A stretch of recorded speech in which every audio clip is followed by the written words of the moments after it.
Hey everybody, it's Lon.TV, and it's time for your weekly wrap-up, and I want to begin first by thanking our newest Patreon supporter, Jose Manuel Inestroza Murillo. Thank you very much for your contribution, and for everyone who's been contributing via Patreon or YouTube fan funding. I'll talk more about that a little bit later in the video. So let's take a look at what we looked at this week. The first item was the Kingston Wireless Mobile Light Pro. This is one of those little Swiss Army knives for your mobile phone. It's got a battery. You can use it as a hotspot. It has storage capabilities and a whole bunch of other stuff too, so you can check out that review to learn all about it. I linked to all of the videos that I'm referring to on this video up above as well as down below in the video description in case you missed something.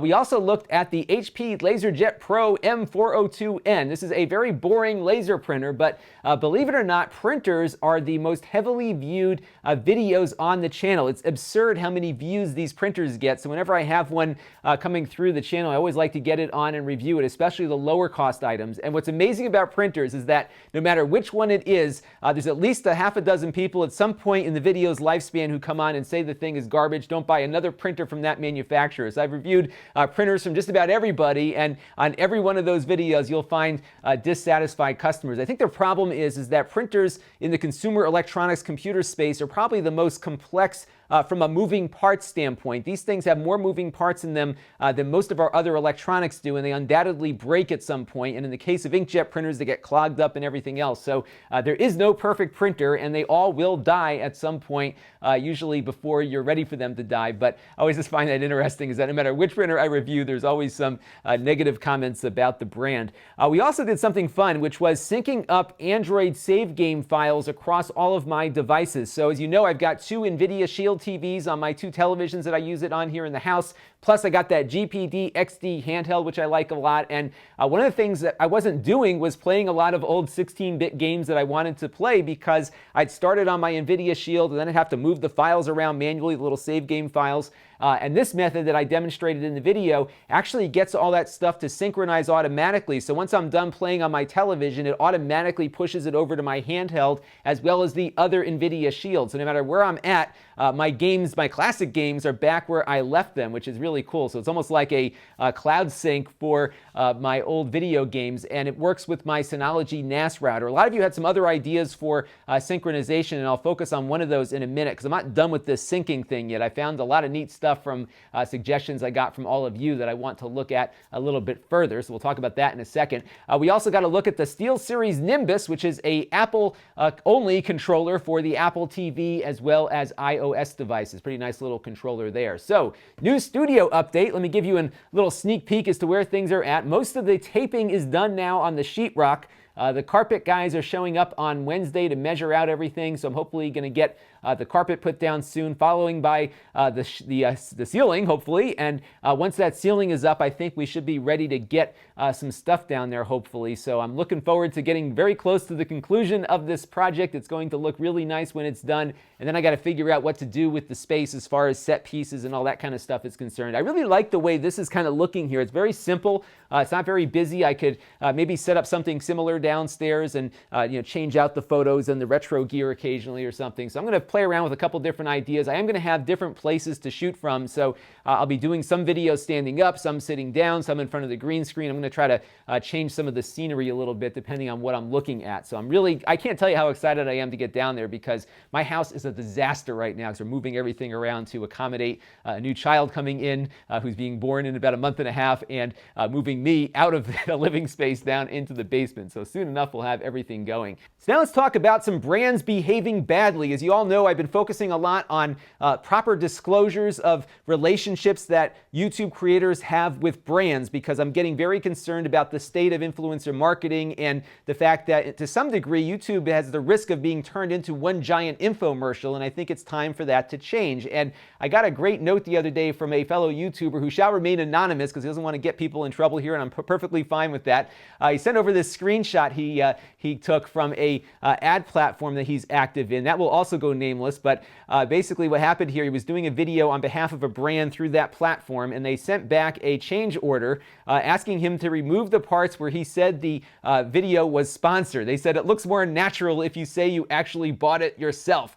So this is just another example of the kind of crap that's going on out there and the expectation that a lot of smaller brands have when they're paying people to do sponsorships on their channel. This is not cool. This is not legal, first of all, here in the United States. I've talked about this ad nauseum already, but this is the kind of stuff that's going on out there, and I really just can't emphasize this enough that you really need to hold your favorite creators accountable to make sure that they're making the disclosures properly on their videos. Now, what's nice about this particular instance is that the person who sent me this image here pushed back to that brand, pretty much risked forfeiting his dollars. He had already done the work, and he actually risked his payment to tell this vendor, no, I'm not going to break the law just for a couple $100 here. And I'm really glad that he did that, and I hope more people do this also, because it's very important, I think, just for the platform in general, that everyone who's coming to watch YouTube videos knows where these creators are coming from. Otherwise, everyone's credibility gets damaged, and that's why, and it's a bit repetitive now for you subscribers, I know, but that is why I spend so much time talking about this in my reviews, so people know that this is how we treat these types of things on the channel, and this is how you'll know when something is being paid for and when something is just organic content. And I think this is a good example of why I do that. And now it's time for some Q&A, and our first question comes from Ryan Martinez, who's curious what my favorite emulators are on Android. And my favorites actually come from a guy named Robert Broglia, and I know this may be somewhat controversial because he's charging for his versions of emulators that are basically running open source code, but I found that his run the best. They're really solid, stable emulators. They cover pretty much everything from the 16-bit era backwards, which is a bulk of the emulating that I like to do, and they perform well on everything I run them on. Even those cheap $50 tablets, they work pretty well on too. It's got a very consistent interface across all of these different emulators, so if you use one, you use them all essentially, so it's very easy to set up my syncing mechanism with each of those emulators, and they really do work very nicely. Lately, I've been playing a lot with the Mega Drive Sega Genesis emulator. It also supports the Sega CD, and there's a lot of games that came out in the mid to late 90s that I never really got a chance to play because I was busy with college and getting into all that transitional stuff from high school to college and really not focused on a lot of video games. And what games I was playing were on my computer, so I really missed out on a lot of stuff. So I've been kind of catching up for lost time right now on all these emulators. So I can play them now on my GPD XD, and then those save game files sync back up with my other devices in the house too. So I've been really enjoying that, kind of reliving a youth I never had, I guess, with those old Sega Genesis games. Our next question comes back to one I asked about a week ago about Android file syncing apps, and as you know, we went with the Synology route for syncing up my save game files, but a bunch of you wrote in, I hope this encompasses everyone that suggested this one, a bunch of you wrote in about something called Syncthing, and I haven't played with it yet, but it looks really awesome. This is an open source project that will sync things up without the cloud. So it basically sets up a linkage between all your different devices, and it looks like it runs on just about everything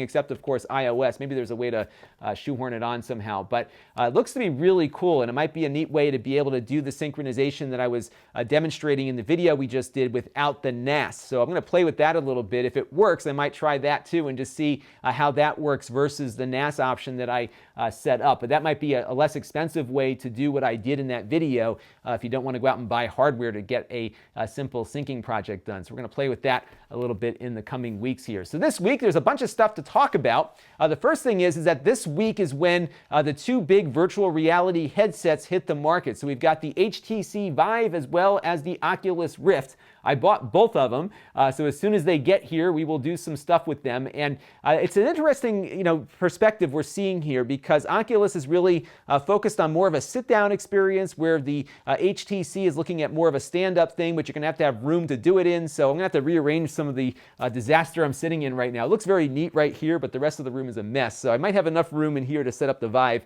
and we'll start playing around with it a little bit. I'm really excited about this. However, I don't know how practical this stuff is going to be in the short term. I think the one that has the best chance of succeeding is the PlayStation 4 VR, because it's a lot less expensive as a cost of entry. You really need a pretty high-end PC to get these headsets working for the best performance. So a GTX 970 GPU, and you could probably get a PC put together for around $1,000. Then you got to spend $600 on this hardware to get everything going. So you're looking at a pretty hefty outlay, where I think it's a little bit more reasonable on the PlayStation side and a little bit more accessible, especially because there's so many PlayStation 4s that are already out there that the incremental cost to the current owners isn't going to be all that expensive. But very eager to see how this turns out, so we'll be keeping an eye on that. I also already did this interview. We're going to get it edited and put up. It's going to be audio only. This is with Dylan Callahan, who is the head of the Chromium OS for single board computers project. So we focused on that a couple of weeks ago on running Chromium OS, which is the open source version of Chrome OS on a Raspberry Pi. And we will have that interview up later this week talking about what led him to create this project and what his plans are for it moving forward. So he's putting together a pretty cool thing here. He's got a lot of people helping him out, and I'm really excited to see where this goes. It's very early days, but it's showing a lot of promise already. So we'll talk more with him later in the week in an audio-only interview, which you can watch or listen to on my YouTube channel, as well as grab from my podcast feed too. So that's one definitely to check out. And by the way, I'll go back to the slide for a second. We got on Lifehacker this week across all their sites around the world for that review that we did on this running on the Raspberry Pi 3. So we got some good exposure from covering that project. So pretty fun stuff there. And we're going to be taking a look at the iPad Pro 9.7. I was really reluctant to get the 12-inch one when it came out because I think it's too big. I use a 9.7-inch iPad Air 2 right now, and quite frankly, if I wasn't running a YouTube channel where I review this stuff, I probably wouldn't have bought the Pro because the iPad Air 2, 2 years later, is still quite functional, very nicely performing device. I really had no need or desire to upgrade, but we're going to take this one out for a spin, see how it works, and not cheap either. When you combine the keyboard and the pencil along with the tablet itself, you're over $1,000 for the 128 gigabyte version. And oddly, they didn't put a 64 gig version in there. So there's a 32 and a 128 and no 64, which is really bizarre. And I usually like to approach things objectively, but I have a feeling that if you're in the market for an iPad, I'm going to recommend the iPad Air 2 over the Pro. But we'll see. We'll get it in here and put it through its paces and see how it all works out. Now, if you want to help the channel, you can go to Lon.TV/Patreon and make a monthly contribution to the channel. We also have fan funding set up at Lon.TV for a one-time contribution. So if I helped you out with something and you want to kick a couple bucks my way, we greatly appreciate all of that help. What we're going to be doing on the channel is once I get downstairs and settled in, we're going to be hiring somebody to help me do a lot of the things that are taking me away from production. So I'm really looking forward to getting some help in on the channel. We're going to be paying this person a decent wage for a high schooler. So we'll be all on the up and up, and this fund will help go towards paying that person. But right now we're using these funds to buy the cheaper stuff on the channel that I review and then resell. So things like the Raspberry Pi, not my iPad or the other stuff. Those expensive things are coming out of the personal budget, but those smaller items I do buy from this fund, and I really appreciate everyone's support of that. I will have a bunch of those items up for sale on the store very shortly as soon as I get everything cataloged and organized and inventoried. It's all in this huge mess in this room right now.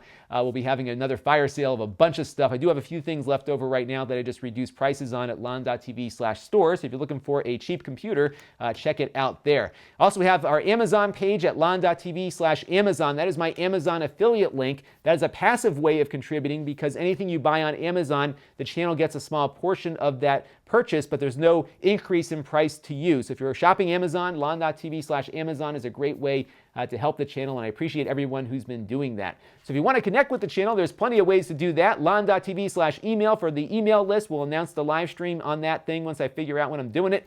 Lon.TV/Facebook for the Facebook page. I post a lot of stuff on there, things that interest me, so it's always a good place to go if you want a sneak peek as to some of the things I'm excited about and we'll be getting on the channel soon. I usually announce them over there, put a little picture up or something, and have a chat with folks about that, so you can check out the Facebook page. Got our forums at Lon.TV/forums, and of course the Reddit at Lon.TV/Reddit. And if you want me to take a look at something to review, post it there so I can see what kind of interest there is among the subscribers. There's a bunch of people in there waiting for your post. So that'll do it for this week. This is Lon Seidman. Thank you always, as usual, for your comments and suggestions. I definitely need more Q&A questions, so ask some below, and maybe we'll cover it next week on the Wrap-Up. This is Lon Seidman. Thanks for watching. This channel is brought to you by my Patreon supporters, including gold level supporter Shabib. If you want to help the channel, you can by contributing as little as $1 a month. Head over to Lon.TV/Patreon to learn more. And don't forget to subscribe. Visit Lon.TV/S.